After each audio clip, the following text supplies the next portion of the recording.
안녕하세요. 내년 3월에 결혼 예정이었던 31살 평범한 직장인 여자입니다. 남친은 32살로 1살 많고 중소기업에 다니는 회사원이며 연봉은 비슷한 상황입니다. 둘 다 서울에 살고 있고 친구가 같은 동아리였던 남친을 소개해줘서 2년 정도 만나다가 9월부터 서로 집에 인사를 드렸습니다. 남친 아버님께서 내년 6월 정년퇴직이시라 닥달하셔서 내년 3월에 날을 정하고 예식장을 잡았습니다. 날을 잡고 상견례는 다음 주 주말로 정해놨어요. 저희 집에서도 남친을 마음에 들어 하셨고 더 늦으면 안 될 것 같다며 서두르라 하셔서 날을 먼저 잡았던 거였습니다. 제가 모은 돈 6천만 원에 부모님이 4천만 원 도와주셔서 저희 집은 1억 정도 생각하고 있고 남친은 본인이 모은 돈에 부모님이 도와주셔서 서울 근방 경기 쪽의 아파트 전세를 생각하고 있었습니다. 결혼 날짜만 정했고 구체적인 건 더 생각 중에 있습니다. 그런데 문제는 지난 화요일에 생겼네요. 시골 시할머님께서 병원 때문에 서울에 오셔서 아버님 형제분들께서 모인다며 인사를 겸해서 저녁을 먹으러 오라고 하셨습니다. 참고로 아버님은 3남 2녀 중에 차남으로 셋째이십니다. 미리 주말에 남친을 통해서 연락을 받았고 할머님께서 멀리 사시는데 잘됐다 싶어 간다고 했어요. 당일 시간에 맞춰서 도착했는데 상을 차리고 계셨습니다. 도착해서 가족분들께 먼저 인사를 드렸고 막 앉으려는 찰나에 상을 들고 오시는데 그 상에는 며느리들 자리가 없더라고요. 고모들 자리는 있는데 부엌에서 일 보시는 큰어머님, 예비 시어머님, 작은어머님, 그리고 큰집 며느리 2명 자리만 없었습니다. 제가 어머님들은 어디 앉으셔? 하고 남친에게 물었더니 할머니께서 들으셨는지 부엌에서 따로 먹을 거라고 하시는 겁니다. 자리가 복잡하고 좁다고요. 큰아버님 댁이 좀 넓은 편이라 큰 상 하나를 더 놔도 될 것 같았는데 아무도 신경 쓰지 않으셨습니다. 그때까진 저도 긴장을 했던 터라 그리 길게 생각하지 않았는데 중간에 작은 어머님께서 음식을 보충하러 오셨을 때 고모님이 갈비가 너무 짜다고 한마디 하시더라고요. 그 말에 작은 어머니께서 젓가락을 가져오셔서 맛을 본다고 하는데 할머니께서 정말 빠르게 손을 찰싹 치시며 어른상에 손대는 거 아니다 하고 말씀하시는 겁니다. 너무 어이가 없어서 쳐다봤는데 작은 어머님께서 기분이 상하신 얼굴로 저를 홀깃 보시더군요. 엄청 민망하고 기분 나쁜 얼굴이셨습니다. 저 때문에 참는 게 눈에 보였어요. 더 어이가 없는 건 사람들이 그렇게 많았는데 누구 하나 뭐라고 하는 분이 안 계셨다는 겁니다. 그렇게 작은 어머님께서는 바로 주방으로 들어가셨고 전 그걸 보고 완전 충격을 받았습니다. 그렇게 충격을 받은 채로 밥이 코로 들어가는지 입으로 들어가는지 모르게 식사를 했고 잠시 앉아있다 인사드리고 나왔습니다.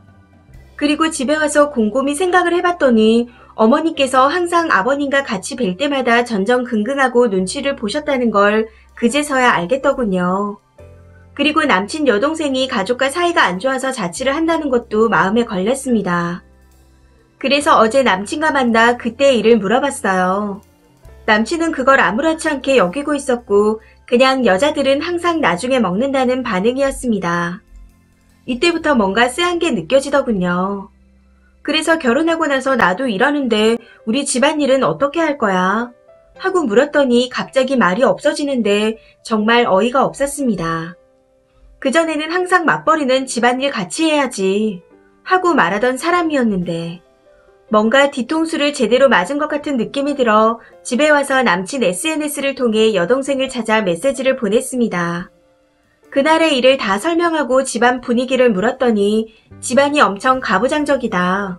오빠도 완전 연기하는 거니 속지 말아라. 하고 답변이 왔습니다. 그리고 본인도 그런 이유로 집을 나와서 살고 있고 명절 당일에만 다녀온다고 하더군요.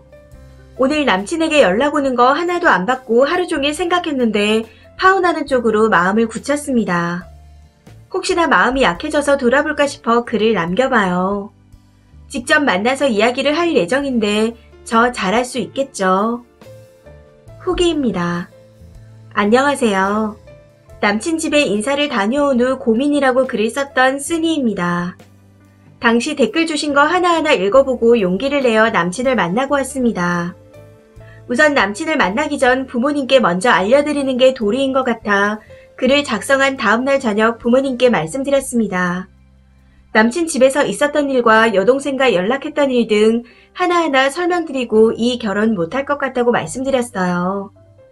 제 얘기를 가만히 듣고 계시던 부모님께서는 그런 집이라면 저를 시집 보낼 수 없다 하셨고 제 뜻에 따라주신다고 말씀하셨습니다. 저의 결혼을 누구보다 기뻐하셨고 남친을 마음에 들어 하셨던 부모님이셨기에 많이 죄송스러웠어요. 그런 저에게 본인들은 신경 쓰지 말고 제 행복을 위해 신중히 생각하고 결정하라 하셨고 본인들 욕심에 결혼을 서둘렀던 것 같다며 오히려 미안하다 하시는데 눈물이 났습니다. 그렇게 부모님과 대화를 마치고 그날 밤 한숨도 자지 못하고 생각하고 또 생각했어요. 과연 후회하지 않을 것인가 하고요. 그런데 아무리 생각해도 답은 한 가지뿐이더군요. 여기서 그만하자. 그렇게 결론을 내리고 다음날 남친에게 연락해서 만나자고 했습니다. 연락이 되지 않아 걱정했다며 화를 내며 말하는 남친에게 큰 집 다녀온 뒤로 많은 생각을 했다 하고 먼저 운을 띄웠습니다. 난 아무리 생각해도 그 상황을 이해할 수가 없다. 결혼하고 나면 나 또한 그런 대접을 받을 것 같다.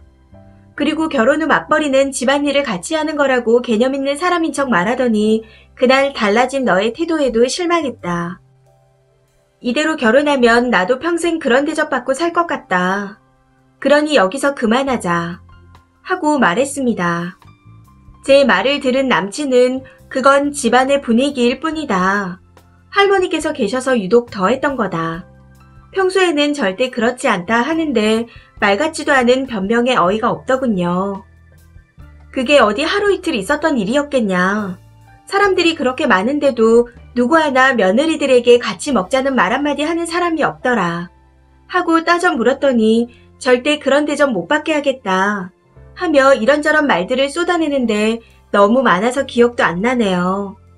무튼 남친 이야기를 한참 듣고만 있다가 난 도저히 자신이 없다. 하고 자리에서 일어났습니다. 이미 여동생을 통해 들었던 이야기가 있었던지라 무슨 말을 해도 믿을 수가 없더군요.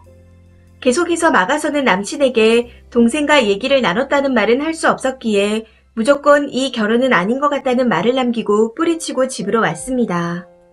그날은 한참을 울었던 것 같아요. 많은 고민 끝에 내린 결론이었기에 헤어지자 말하고 나면 속이 시원할 줄 알았는데 2년간 사랑했고 결혼까지 생각했던 사람이라 그런지 마음이 많이 아프긴 했었네요. 하지만 후회는 없습니다.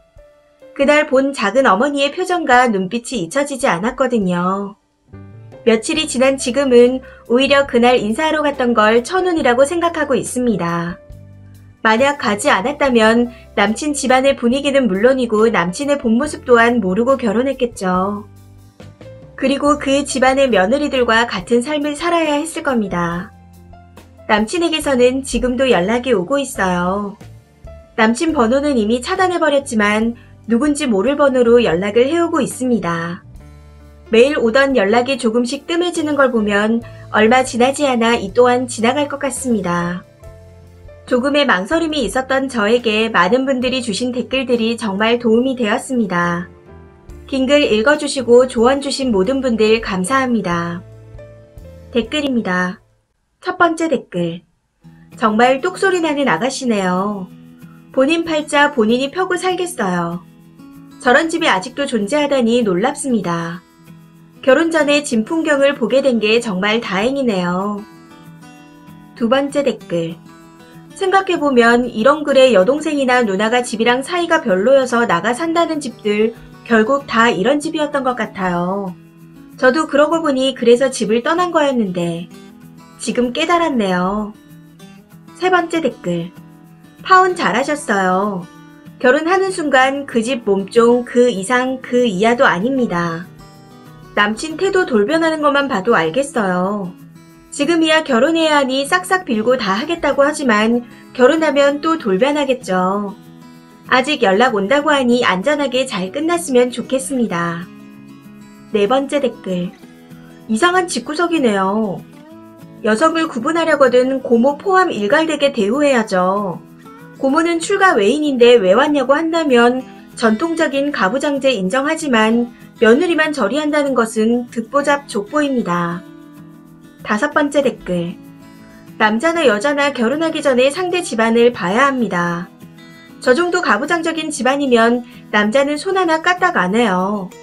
그냥 결혼하기 위해 연기하는 거지 잡은 물고기에 떡밥은 더 이상 안 줍니다. 명절날 되면 여자들은 완전 노예가 되고 남은 음식만 부엌 구석에서 쪼그리고 앉아 먹어야 하고 온갖 시중은 다 들어야 합니다. 여자도 그 부모를 보면 알 수 있다고 남자도 마찬가지입니다. 딸이 오죽하면 나가서 살까요? 절대 하면 안 되죠. 파혼 정말 잘 선택하셨어요.